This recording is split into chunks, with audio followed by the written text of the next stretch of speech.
ಇನ್ನು ದರ್ಶನ್ ಮತ್ತು ಗ್ಯಾಂಗ್ನಿಂದ ರೇಣುಕಾಸ್ವಾಮಿ ಕೊಲೆ ಪ್ರಕರಣಕ್ಕೆ ಸಂಬಂಧಪಟ್ಟಂತೆ ಒಂದಷ್ಟು ಅಪ್ಡೇಟ್ಸ್ ನೋಡ್ತಾ ಹೋಗೋಣ. ಟಿವಿ9ನಲ್ಲಿ ಒಂದು ಸುದ್ದಿ ಪ್ರಸಾರ ಮಾಡಿದ್ವಿ ನಾವು. ಸೊ ಅದರ ಒಂದು ಬಿಗ್ ಇಂಪ್ಯಾಕ್ಟ್ ಆಗಿದೆ. ಟಿವಿ9 ಸುದ್ದಿ ಪ್ರಸಾರದ ಬೆನ್ನಲ್ಲೇ ಸರ್ಕಾರ ಕೂಡ ಎಚ್ಚೆತ್ತುಕೊಂಡಿದೆ. ಏನು ಸುದ್ದಿ ಅಂತ ಹೇಳಿದ್ರೆ, ತನಿಖಾ ವೆಚ್ಚ ಏನಿದೆಯಲ್ಲ, ದರ್ಶನ್ ಕೇಸ್ಗೆ ಸಂಬಂಧಪಟ್ಟಂತೆ ಪೊಲೀಸರು ತನಿಖಾ ವೆಚ್ಚವನ್ನ ಅದನ್ನ ಮಂಜೂರು ಮಾಡಿ ಅಂತ ಹೇಳಿ ಖಾಕಿ ಮನವಿಯನ್ನ ಮಾಡಿತ್ತು. ಬಟ್ ಇದ್ರ ಬಗ್ಗೆ ಸರ್ಕಾರ ತಲೆ ಕೆಡಿಸ್ಕೊಂಡಿರಲಿಲ್ಲ. ಹಿರಿಯ ಅಧಿಕಾರಿಗಳಿಗೆ ಮನವಿಯನ್ನು ಸಲ್ಲಿಸಿದಂತಹ ಪೊಲೀಸರು ಬಿಲ್ ಕಳಿಸಿ ಹಣ ಮಂಜೂರು ಮಾಡಿ ಅಂತ ಎಷ್ಟೇ ಮನವಿ ಮಾಡಿದ್ರು ಕೂಡ ಅದು ಸ್ಯಾಂಕ್ಷನ್ ಆಗಿರಲಿಲ್ಲ. 2 ದಿನಗಳ ಹಿಂದೆ ಅಷ್ಟೇ ಸುದ್ದಿಯನ್ನು ಪ್ರಸಾರ ಮಾಡ್ತು ಟಿವಿನೇ. ನಂತರ ಸುದ್ದಿ ಪ್ರಸಾರದ ಬೆನ್ನಲ್ಲೇ ಈಗ ಬಿಲ್ಗಳೆಲ್ಲವೂ ಕೂಡ ಕ್ಲಿಯರ್ ಆಗ್ತಾ ಇವೆ. ಒಂದು ಗುಡ್ ನ್ಯೂಸ್ ಪೊಲೀಸ್ ಡಿಪಾರ್ಟ್ಮೆಂಟ್ಗೆ, ಯಾಕಂತ ಹೇಳಿದ್ರೆ ಇದೊಂದು ಹೈ ಪ್ರೊಫೈಲ್ ಕೇಸ್ ಆಗಿತ್ತು. ಸಾಕಷ್ಟು ಇದರಲ್ಲಿ ವಿಚಾರಣೆ ನಡೆಸೋದು, ಅಲ್ಲಲ್ಲಿ ಟ್ರಾವೆಲ್ ಮಾಡಬೇಕಾಗಿತ್ತು. ಚಿತ್ರದುರ್ಗಕ್ಕೂ ಕೂಡ ಹೋಗಿ ಬಂದರು, ಪಕ್ಕದ ಸ್ಟೇಟ್ಗಳಿಗೂ ಕೂಡ ಟ್ರಾವೆಲ್ ಮಾಡಬೇಕಾದಂಥ ಒಂದು ಪರಿಸ್ಥಿತಿ ಇತ್ತು. ಹಾಗೆ FSLಗಳಿಗೆ ಕಳಿಸ್ಕೊಡಿದ್ದಾರೆ ಕೆಲವೊಂದಷ್ಟು ಸಾಕ್ಷ್ಯಗಳನ್ನು. ಇದೆಲ್ಲವನ್ನೂ ಕೂಡ ಒಂದಷ್ಟು ಹಣ ಖರ್ಚಾಗಿರುತ್ತೆ. ಸೊ ತನಿಖೆ ವೇಳೆ ಪೆನ್ ಡ್ರೈವ್ ಮತ್ತು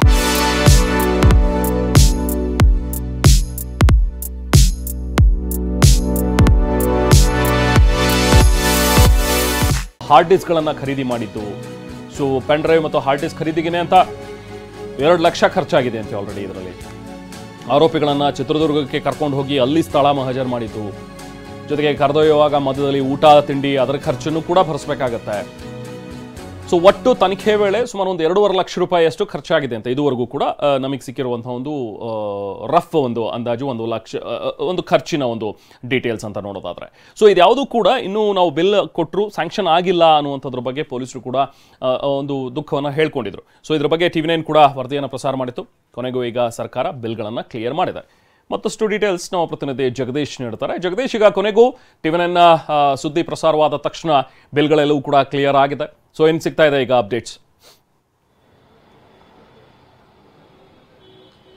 ಖಂಡಿತ ದರ್ಶನ್ ಏನು ದರ್ಶನ್ ಅಂಡ್ ಗ್ಯಾಂಗ್ ನಿಂದ ರೇಣುಕಾಸ್ವಾಮಿ ಹತ್ಯೆ ಪ್ರಕರಣ ಏನಿತ್ತು, ಇದು ಸಾಕಷ್ಟು ಗಂಭೀರ ಹಾಗೂ ಸೂಕ್ಷ್ಮ ಪ್ರಕರಣವಾಗಿತ್ತು.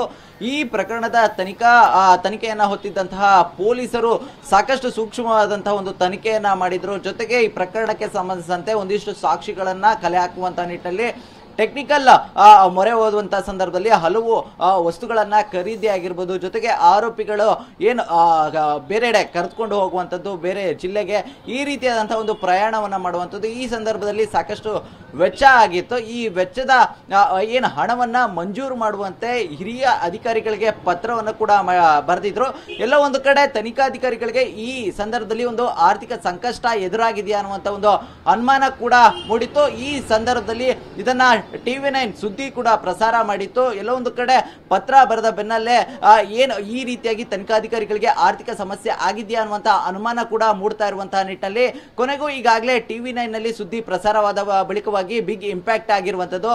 ಏನು ಈಗಾಗಲೇ ತನಿಖಾಧಿಕಾರಿಗಳು ಬರೆದಿದ್ದಂತಹ ಒಂದು ಪತ್ರಕ್ಕೆ ಉತ್ತರವಾಗಿ ಈಗಾಗಲೇ ಹಣವನ್ನು ಕೂಡ ಮಂಜೂರನ್ನ ಮಾಡಿರುವಂತದ್ದು. ಅಂದ್ರೆ ಈ ತನಿಖಾ ಹಂತದಲ್ಲಿ ಸಾಕಷ್ಟು ಹಣವನ್ನ ವೆಚ್ಚ ಮಾಡಲಾಗಿತ್ತು. ಬರೋಬ್ಬರಿ 2.5 ಲಕ್ಷ ಹಣವನ್ನು ಕೂಡ ಇಲ್ಲಿ ಏನು ವೆಚ್ಚ ಮಾಡಲಾಗಿತ್ತು. ಕೊನೆಗೂ ತನಿಖಾಧಿಕಾರಿಗಳ ಪತ್ರ ಏನಿತ್ತು, ಆ ಪತ್ರಕ್ಕೆ ಟಿವಿ9 ಸುದ್ದಿ ಪ್ರಸಾರದ ಬಳಿಕವಾಗಿ ಈಗ ಏನು ಮಂಜೂರು ಆಗಿರುವಂತದ್ದು, ಜೊತೆಗೆ ಬಾಕಿ ಇದ್ದಂತಹ ಹಣವನ್ನ ಕೂಡ ಕ್ಲಿಯರ್ ಮಾಡಿರುವಂತದ್ದು.